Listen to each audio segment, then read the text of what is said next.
Well, all kinds of fallout in reaction in Alberta to the government's decision to invoke the notwithstanding clause in Bill 2, which legislated Alberta striking teachers back to work. So was Alberta justified in using the notwithstanding clause? What about the government's relationship now with other public sector unions? We'll dive into all of that next on the Line Alberta podcast.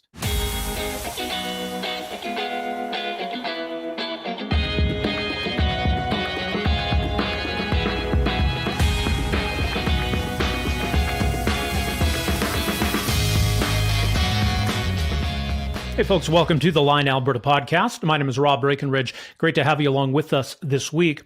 Now, last week on the podcast, we talked about the teachers' strike, the Alberta government's decision to end the teachers' strike with back-to-work legislation. We talked about why the teachers were striking in the first place and some of the issues that still need to be addressed. But of course, one particular aspect of all of that is getting a lot of focus right now, and that's the use of the notwithstanding clause. Bill 2 is the legislation that brought about an end to the teachers' strike. And in order to protect it from any court challenges, the Alberta government made the decision to invoke Section 33 of the Charter, otherwise known as the notwithstanding clause. So should the Alberta government have done so? Were they justified in doing so? What is the potential fallout from that decision? And that's what we'll take a closer look at in this week's episode of the Line Alberta podcast. Now, later on, we'll hear from Gil McGowan. He's with the Alberta Federation of Labour, and they promised a response to the Alberta government using the notwithstanding clause. And not surprisingly, it's not gone over well with public sector unions. And the question, if the Alberta government's willing to use it to end a teachers' strike, how else might they use this tool when it comes to dealing with future labor disputes? So what kind of fallout is there on that front? And how might Alberta's public sector unions respond to Bill 2 and the use of the notwithstanding clause? We'll find out more about that a little bit later on. Now, the thing with the notwithstanding clause is that it's meant to give Parliament the final say on certain matters, to have parliamentary supremacy over the courts. What's interesting with Bill 2 is that there wasn't a specific decision in Alberta by a court that said teachers have the right to strike. But there have been previous court decisions that have established that there is a right to strike under the Charter, even though the Charter is not specific about a right to strike. So Alberta's been accused of using the notwithstanding clause preemptively, but to some, that's not really much of a distinction. However, the federal government thinks that perhaps there could be or should be, and all of this is happening as a case goes to the Supreme Court of Canada, which could result in some parameters or some limits being put in place around how or when the notwithstanding clause is used.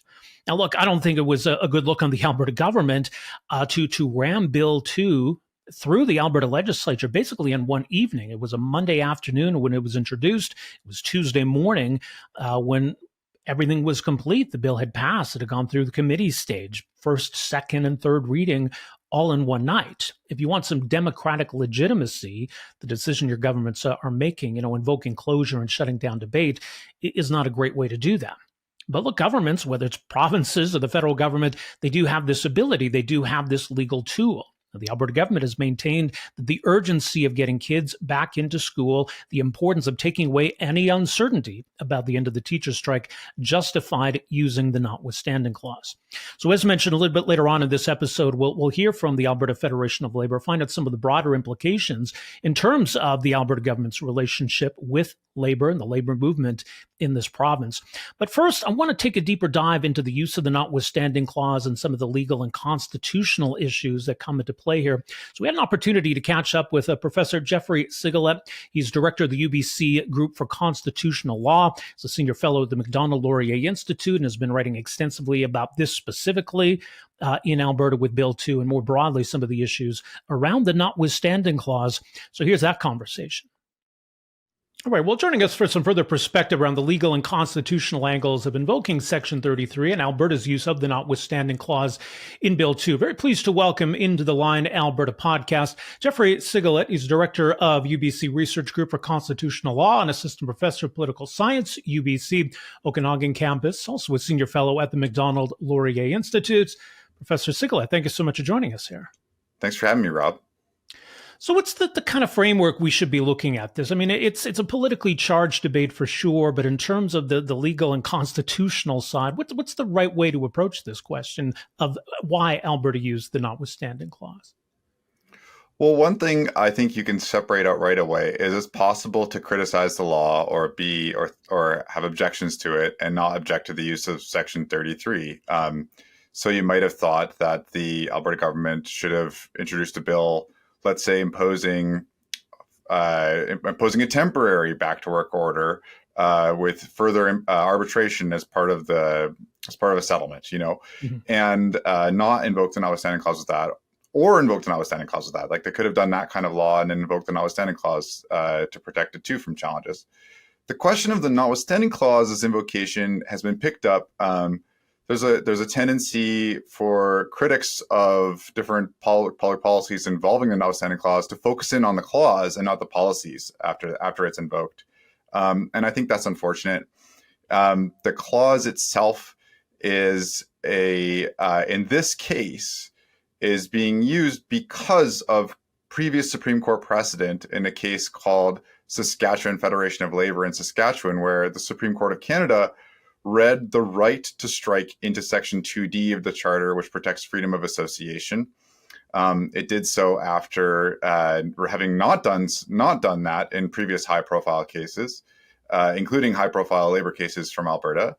And the notwithstanding clause is used in this kind of back to work legislation because it's potentially the teachers' labor lawyers could potentially target it and use the Section 2D right to argue, and the SFL Saskatchewan case to argue that the back to work legislation violates the Charter.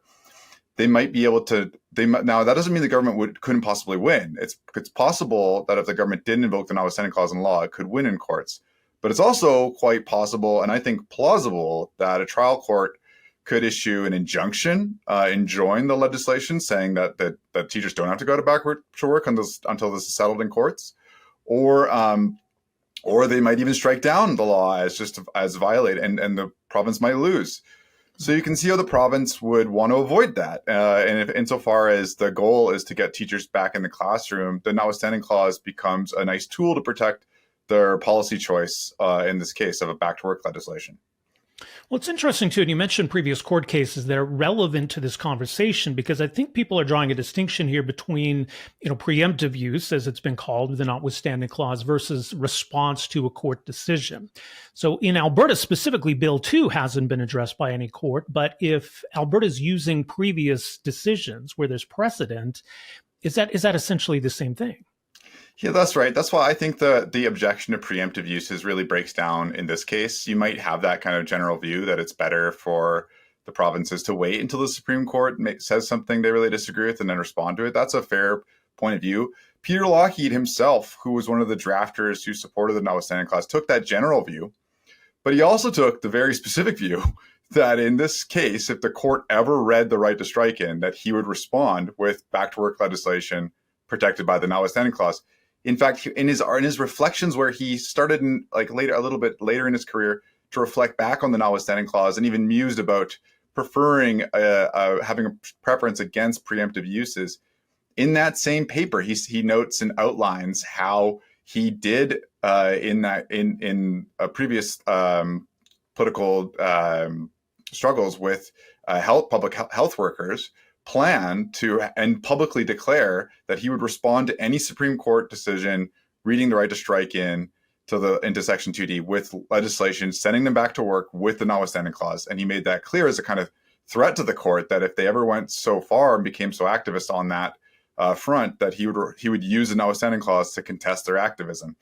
So what? And I find it a little bit unbelievable that people are writing about how Lougheed had this strong anti-preemptive view when, in this case, on the exact circumstances, the court has done what he said deserved a notwithstanding clause response. So it seems like very much like a kind of formalism, deceptive, kind of overly formal view to say that this is this truly preemptive thing. We don't know what the courts might do in this situation. It's true in the specific case that Alberta might not know exactly if the courts might uphold this law if they didn't invoke Section 33, but they know because of the SFL precedent that there's a significant likelihood that the litigants could at least get an injunction against a law designed to be implementing a policy that kind of is essentially about getting teachers back to the classroom quickly and not dragging things out more. Right. And in terms of that necessity, and maybe where there's some confusion, we've seen instances. I mean, the federal government did it in a couple of instances recently where striking, we had port workers and Canada Post, where we saw back to work legislation absent the notwithstanding clause. So the question of whether it's an automatic that courts are going to strike down back to work legislation, or whether it's a necessity for governments to use this tool. What about that side? Yeah, that's right. So there's different things going on there too. One thing is that those it's just true. You can win. You can win and not be challenged on those fronts with back to work laws. Depends on the context. It also is the case, though. This is something to consider, that the federal government makes appointments to many of the trial courts and to all of the appellate courts in Canada, and the province doesn't. So the province and the Liberal governments had appointments on those courts since 2015. The province hasn't. So it's quite plausible that insofar as partisanship is influential on judicial decision-making, that the province might get harsher treatment than the federal government might, because it hasn't been able to appoint any of its political allies from the legal profession to the judiciary. And that's a vulnerability that provinces have that the federal government doesn't have. It's a vulnerability that helps explain why the federal government's never used the notwithstanding clause. And the provinces have used it at least 27 times now, counting Alberta's, as that's just counting independent provincial uses. And that's counting Quebec's use of the notwithstanding clause on all of its laws as a N of one. But René Lévesque used it on every single Quebec law at the beginning to protest the whole patriation process and Quebec's non-signatory status in it. Yeah, the issue around organized labor and labor rights is interesting because, as you mentioned, this has sort of been read into the Charter. The Charter is not explicit about a right to strike, for example, but I think clearly we understand that organizing as a union, these freedom of association issues do come into play. So where's this gray area then when it comes to, striking more specifically and just kind of labor rights more generally as it pertains to the Charter? Well, it was an aggressive thing to do, to read the right to strike. It does endanger any back to work legislation as potentially facially infringing the right to strike, insofar as the right to strike is part of the Section 2D right of freedom of association.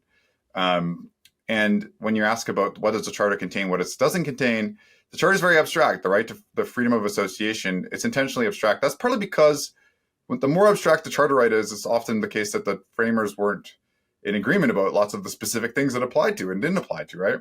So there's different framers with different ideas. But one thing that's interesting is that Lougheed, a progressive conservative, agreed with Blakeney that the right to strike was not just clearly in there.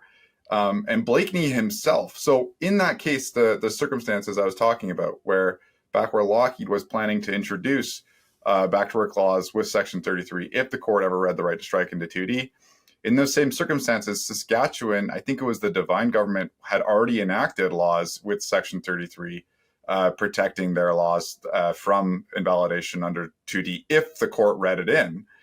So they did the true preemptive there. The SFL decision didn't exist yet. There was no Supreme Court ruling saying there's a right to strike in 2D, but there was the possibility of that looming over them, and they preempted it by using a notwithstanding clause. And Alan Blakeney, the Democratic Socialist NDP Premier of Saskatchewan, who helped draft the Charter and joined Lougheed in advocating for Section 33, he's on the record as saying, I didn't object to that. It was a proper use of Section 33 because it's okay. It's okay for the legislature to contest, even anticipate potential judicial readings of Charter rights that the legislature disagrees with. And so, I think that proof is in the pudding. You have you couldn't find someone in Canadian politics more pro-workers' rights than Alan Blakeney, and he's not on their side in how to read the relationship of Section 33 to this kind of fracas. And that's because he was a small D Democrat. And modern labor lawyers, they don't take seriously enough that their own tradition has changed quite a bit since the time of Blakeney and become more reliant on elite judicial power to get things that they want from negotiation processes. And that's not necessarily the best. If you are a small D Democrat, you believe in democracy and democratically settling these things where there's reasonable disagreements about it, then I think that I'm sort of strongly on Lougheed and Blakeney's side. Well, and let me just ask you this, because, it comes at an interesting moment here as the Supreme Court is about to hear this case, and even the federal government now suggesting that perhaps the court should put some parameters around the use of the notwithstanding clause, which creates an interesting situation between governments and the courts. So what does all of this tell us about then the reason why the notwithstanding clause exists, or the extent to which we need it or should maintain it? Yeah, I mean, so you'll hear different things about this case, but I mean, insofar as I said the stuff about federalism mattering, I think the proof is in the pudding. I mean, look what's happening. The federal government is arguing for limits on the notwithstanding clause.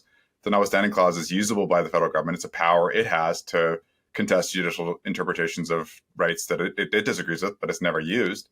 Not only is the federal parliament never used the notwithstanding clause, the federal parliament has now federal government has now advocated for limits on it.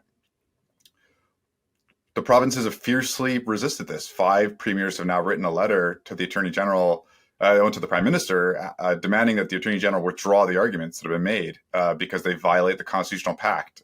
And the very reason Section 33 was invoked, which was included in the deal, which was to help them protect their jurisdiction from activist judicial decisions by federally appointed courts. I mean, that is a highly significant thing. The fact that the federal government is taking that position, the position the federal government is taking is not only should courts be able to make declarations about laws once Section 33 is invoked, which relies on a very radical legal argument. Not only that, they should also be able to set limits on the ability of renewing Section 33, even though there's nothing limiting renewal in the text of the Constitution.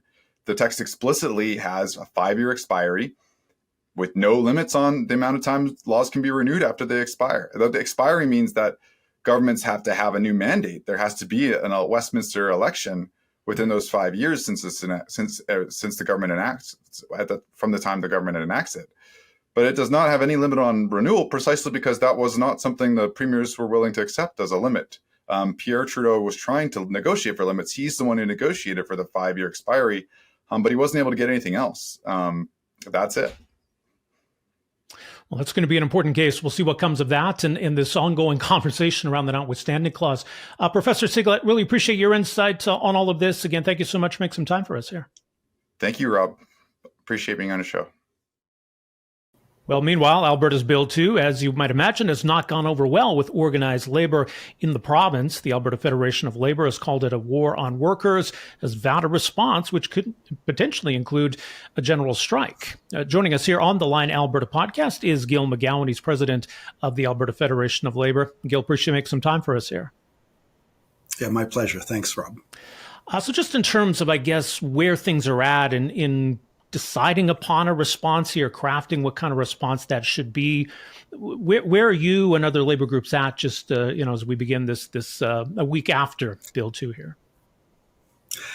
Well, honestly, Rob, we're in uncharted territory. There has not been a general strike of any size in Canada, perhaps since the famous Winnipeg general strike of 1919, so more than 100 years. Here in Alberta, there's never been a province-wide general strike. So, as a labor movement, including the 24 unions of the Alberta Federation of Labour and the half dozen other unions who've joined us to form the Common Front, we're committed to working towards a province-wide general strike. That's how serious we think this situation is.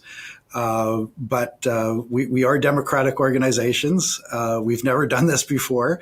And so we're in the consultation phase. In fact, I've been having meetings almost nonstop over the past week with individual union leaders. We've had group meetings. Honestly, I had a meeting with a smaller group of unions who are really chomping at the bit to get going and getting a little impatient. They're getting calls from their members asking, why are we not out on the streets already? Right. But we're having to explain that we're building the plane as we're flying it, and so that's where we are right now, Rob. So, I mean, is it the notwithstanding clause that makes this different from other pieces of back-to-work legislation? I mean, we've seen the federal government do that a couple of times just recently. Like, what's different or particularly outrageous about Bill 2 here?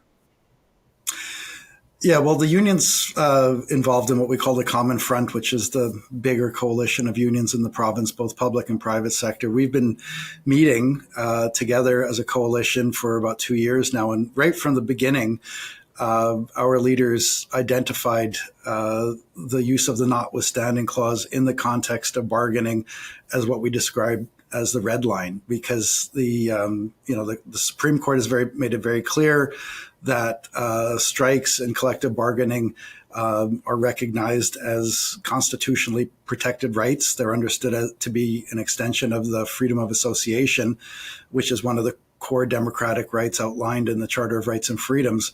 And so by making this choice, and I want to stress, the UCP had other choices, right? They could have ended the teachers' strike with mandatory mediation. They could have ended it with binding arbitration, but they decided not to use either one of those options. Instead, they used the notwithstanding clause, and the reason they did it was because they want to nullify the rights that the Canadian workers have, in this case, the teachers, to engage in a strike. And, and the Supreme Court has made it really clear.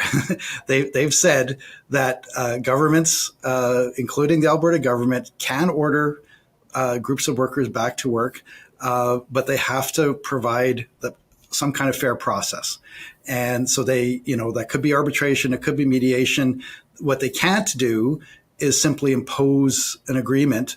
But that's exactly what the UCP did. They chose the nuclear option, and in the process, they went after the Charter, they went after the Constitution, and they went after worker rights. So, so that's why I've been saying this is not just a war on teachers, it's a war on democracy. And it's a war on worker rights. And so it's much bigger than the teachers. That's why we're so upset, because honestly, if they can strip teachers of their right to strike and the right to bargain collectively, it's just a matter of time, Rob, before they'll use it against another group of workers. And we actually have some very significant size groups of workers in the queue. In fact, the Alberta Union of Provincial Employees, AUPE, they have a group of healthcare workers, LPNs and healthcare aides, who are taking a strike vote right now. And in fact, the results of that strike vote may be released as early as the end of today.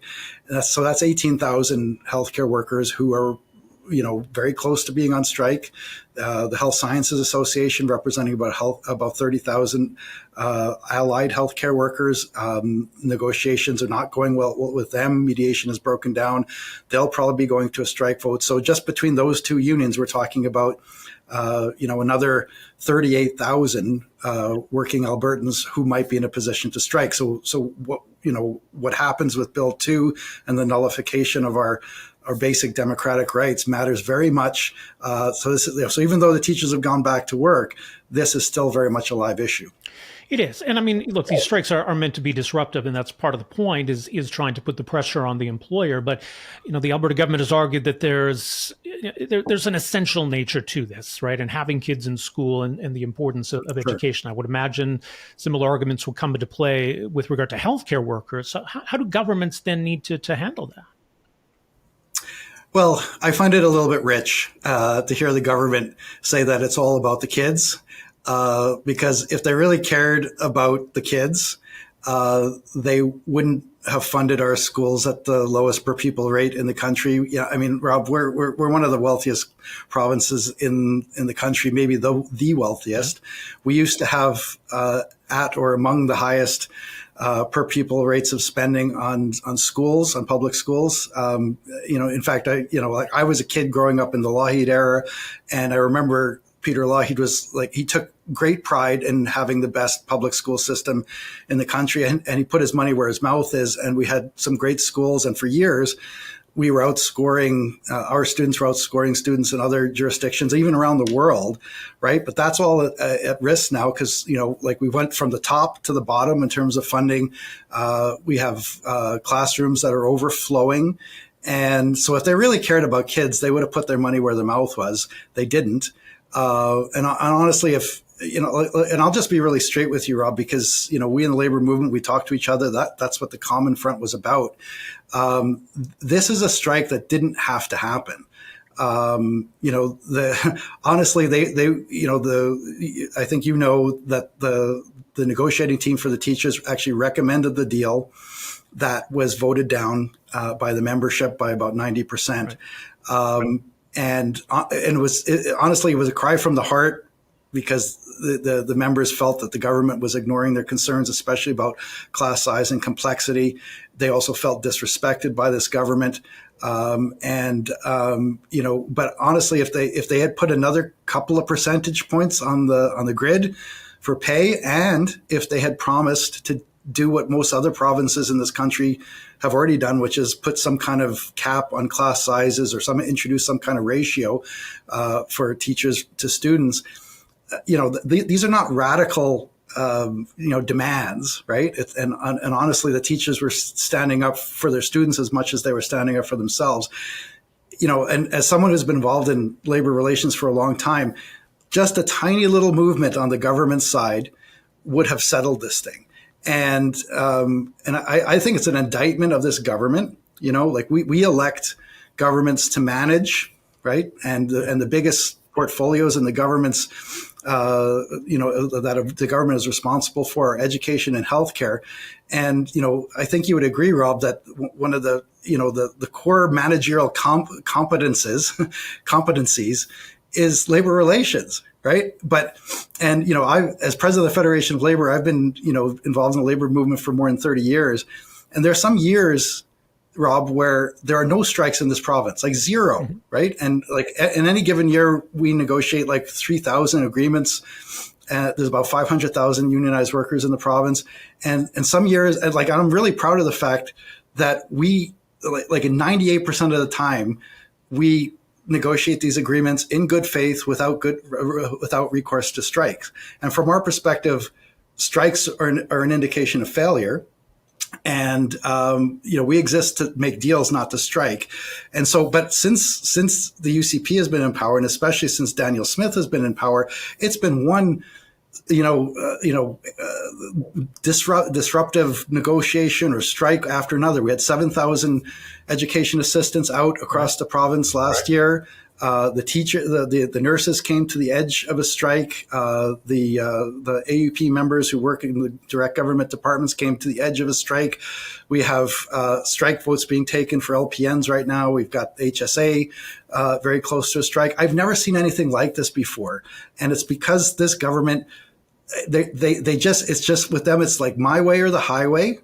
They're just bullies, and they're reaping what they sow right now. And it was bad enough that they were, just refusing to negotiate in good faith with all these different really groups of important workers.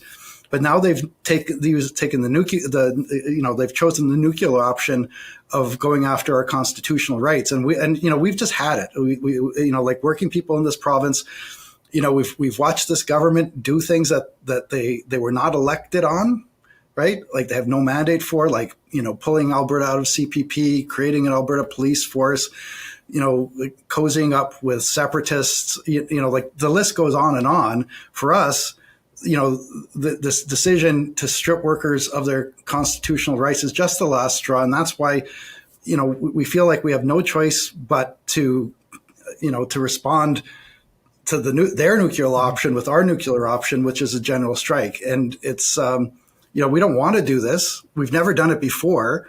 But we feel like we have no choice, because if they're allowed to get away with this, they'll just keep using the notwithstanding clause over and over again. They did it against trans kids. They're doing it against workers. Who's next?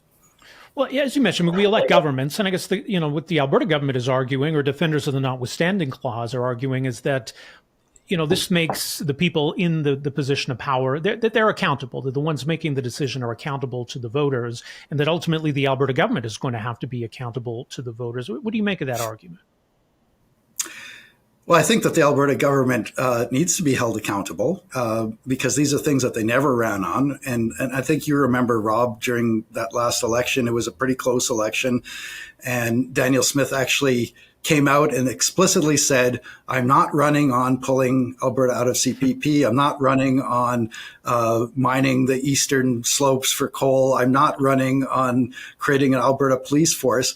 And she said that literally in the weeks leading up to the election. And then once she had secured her majority, she proceeded to start working on all of that stuff. So yeah, should they be held accountable for that?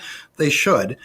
However, we live in a parliamentary democracy, Rob, and you and I both know that means something. In a parliamentary democracy, we have three branches. We have the executive branch, which includes the premier and the cabinet. We have the legislative branch, which includes the opposition, and we have the courts, right? And each branch has a role. And as the Canadian Bar Association said I think just yesterday even, they said that Bill 2 and the use of the notwithstanding clause, by using that, the UCP is basically trying to cut the judicial branch out of our democracy.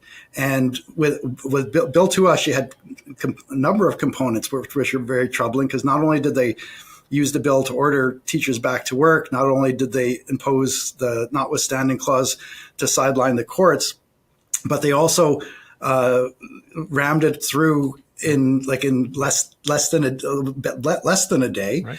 Sidelining the opposition. So and this is kind of wonkish, but you probably noticed this too, Rob. But the day that they were having the press conference to announce Bill 2, we had the premier, we had two of her ministers, and when they were justifying why they were doing this, they didn't spend much time talking about the teachers or the negotiation.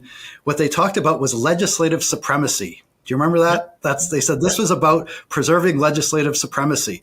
And, but that's thumbing their nose at our parliamentary democracy. It's basically saying that they shall be one branch of government, the executive branch, that rules them all. And, screw the courts, screw the opposition. We got elected. Therefore, we have a blank check to do whatever we want. That's not the way our democracy is supposed to work. There's supposed to be checks and balances. And frankly, this smacks of authoritarianism.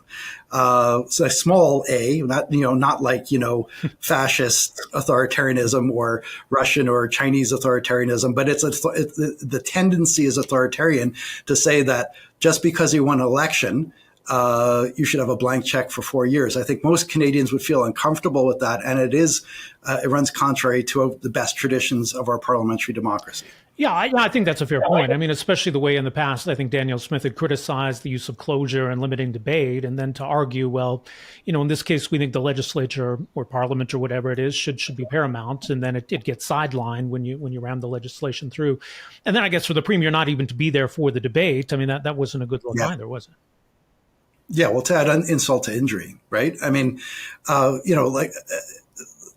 think that, that really put an exclamation point on the contempt with which she has treated teachers. And as I said before, one of the big reasons that this became a contentious strike and one of the big reasons the teachers voted so overwhelmingly against that last proposed deal was because they felt that they have been disrespected over and over again by this government. And this decision by the premier to throw this bill, this steaming pile of crap, frankly, on the table, the bill that stripped these workers of their rights. And then she didn't even have the decency to stand in the legislature and defend it. And the galleries were filled with teachers watching this debate. And she wouldn't even look them in the eye. Instead, she jumps on a plane and goes to Saudi Arabia. I know that these things, like these trade missions and stuff, they're booked in advance, but emergencies happen. Politicians are always rescheduling if there's, a natural disaster or an economic meltdown or something. People change their plans. And, the fact that she wouldn't change her plans suggests that either she's a coward and wouldn't look these people in the eyes, or that she didn't think it was important. Either of those are pretty, that don't reflect well on her. Okay, so moving forward then, Gil, as you say, I mean, the general strike option is on the table. Some kind of response I'm anticipating is forthcoming. But what is the demand, though? Is the demand to rescind Bill 2? Is the demand at least some kind of vow or promise that this won't happen again? What is it you want to see from the government? Well, that's part of our discussions, Rob, because like I say, unions are democratic organizations. And what we demand as part of a general strike, once we get to that point, is a central part of the discussion. So, first, obviously we're going to ask them to repeal Bill 2, to rescind the use of the notwithstanding clause, because it's a fundamental attack on our democracy and on worker rights. If it isn't rescinded, it definitely will be used against other workers. And honestly, I think it sets a precedent, not just for Alberta, but for the rest of the country. Other conservative premiers will look and say, well, she got away with it. We'll try it too. And then it becomes a constitutional crisis, not just for Alberta, but for the whole country. So yeah, the bare minimum that we're going to be asking for is the repeal of Bill 2. We're going to call on the government to rescind the use of the notwithstanding clause. I will point out that one other premier recently, the notwithstanding clause has only been used twice in the context of labor relations. Once by Daniel Smith recently, and then 3 years ago by Doug Ford in Ontario in the context of another education strike involving education support workers. And in that case, Doug Ford used the notwithstanding clause, but the Ontario labor movement threatened a general strike similar to what we're talking about here, and he rescinded it. He pulled it off the table. So in terms of our demand, that's probably, we want, at the very least, we want Daniel Smith to do what Doug Ford did. But I'm pretty sure that as we continue our discussions, there will be a desire to put other demands on the table. Largely because the issue is not just about bargaining and worker rights. It's clear that the attack on worker rights is part of a bigger agenda from this government. As I mentioned, the attack on our pensions, attack on pulling out of creating an Alberta police force, all these things that Albertans didn't ask for, all this the Alberta Next panel stuff. I mean, that stuff may go down well with her MAGA base, and I will stress that I think that she does have a MAGA base. That is the tail wagging the dog with the UCP party, and by extension, the tail wagging the dog with the whole government. And there's this uprising, this groundswell of civic involvement. Right, that we've seen over the past few months with more than 456,000 Albertans signing the Forever Canadian petition, the thousands of people who showed up at the teachers' rallies, the hundreds of people who are now trying to organize recall petitions. There's a huge civic groundswell, which I think is exciting, and we want to be part of that. And take our place next to our fellow Albertans who are demanding change. So when we're having our conversations, our demands probably won't just be around, Bill 2 and the notwithstanding clause. It will, because, all our fellow Albertans and our own members are raising these same concerns. I think we feel an obligation to stand shoulder to shoulder with our fellow Albertans who are raising these concerns. So there's a very good chance that when we escalate to a general strike, the demands will be broad to reflect the broad nature of the concerns that Albertans are raising about the UCP and its approach to government. Yeah. Well, and I mean, look, obviously your position is that, you didn't start this fight, the government did. But I just wonder what your message is then to Albertans more broadly, because clearly, I mean, a general strike is going to be very disruptive, very tumultuous, and, that could affect Albertans. But what do they need to keep in mind then about why you believe this is necessary? Well, I mean, this is democracy in its most basic form, right? I mean, democracy, in most eras, is just going to vote every 4 years. But sometimes we're tested, and sometimes the challenges and the issues are so big and broad and pressing that democracy has to be something more than just voting every 4 years. And I think we're in one of those moments, right? That the current government has frankly gone off the rails. They are pushing forward with an agenda that they don't have a mandate for, that is broadly unpopular. And even more to the point, it's an agenda that actually threatens the foundations of our parliamentary democracy. I mean, we are in a constitutional crisis right now. And not enough people are saying that, but if provincial governments start using the notwithstanding clause like they're handing out candy as opposed to what it was intended, which is supposed to be a tool of last resort. But if, and Daniel Smith has already used it against trans kids, using against workers. It's been mentioned in a number of her other mandate letters to ministers. If that happens here in Alberta, and that the Constitution is regularly ignored by our provincial government, and if it starts happening in other provinces, that changes the nature of our country. It changes the nature of our democracy. So, desperate times call for desperate measures. And so, could a general strike? Well, first of all, it will be illegal. I want to make it really clear, right? It will be illegal. It will be disruptive, but sometimes, people have to break bad laws. I mean, people like, Martin Luther King Jr. said that when he was dealing with laws about segregation in the States. Nelson Mandela said that when he was dealing with issues like apartheid in South Africa. Sometimes just because a government makes a law doesn't mean that it's a good law. Sometimes you have to stand up and push back to defend the real things that really matter. I think we're in one of those moments, Rob. People have to be stand up and be counted to defend the things that we value. And one of the things that we value in the labor movement is democracy and worker rights.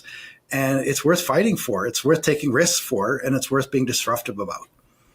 Okay. Well, the teacher strike may be over, but I guess we're really at the beginning of the fallout phase, perhaps. Gil, we'll wait further word. We'll kind of stay tuned on where this all goes from here. But in the meantime, thanks for joining us here today. Appreciate the time. It was a pleasure. Thanks very much, Rob.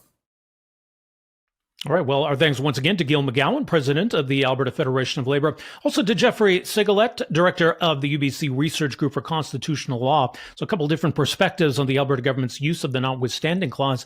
Like I say, I mean, this has really resonated with a lot of Albertans. So we'll see. I don't think, the full picture of what the fallout is clear yet. And it's clear, and we see it with some of these recall petitions that have been launched, that there is a real anger here that the Alberta government has unleashed with its decision to use the notwithstanding clause to bring about an end to the teachers' strike. At the same time, I think, as we talked about in the last episode, there was public support for teachers and the concerns they were raising. And part of maybe what the Alberta government is hoping on here is that getting teachers back, getting kids back, ending this strike, maybe it's an opportunity to move on from some of these issues. Now, the Alberta Teachers Association has still suggested that they intend to challenge Bill 2. So the timing of that challenge with the Supreme Court case that we talked about with Geoffrey Sigalet and the possible imposition of parameters or limits around the use of the notwithstanding clause, there's also some really interesting timing here. So even though the notwithstanding clause is meant to choke off any challenge by teachers of Bill 2, it's not entirely clear that the teachers don't have an avenue in the courts, and maybe the Supreme Court might make that a little bit clearer. So still perhaps some uncertainty on that side. But I tell you what, between the Supreme Court decision that's pending, of course, the Supreme Court decision last week striking down mandatory minimum sentences for possession of child pornography, there's all kinds of debate about the notwithstanding clause, why we have it, when it should be used, how it should be used. And I think that debate is certainly going to continue. Don't forget to follow us, subscribe, alberta.readtheline.ca. My name is Rob Breakenridge. We'll be back with another episode of the Line Alberta Podcast for you next Wednesday. We'll talk to you then. Take care.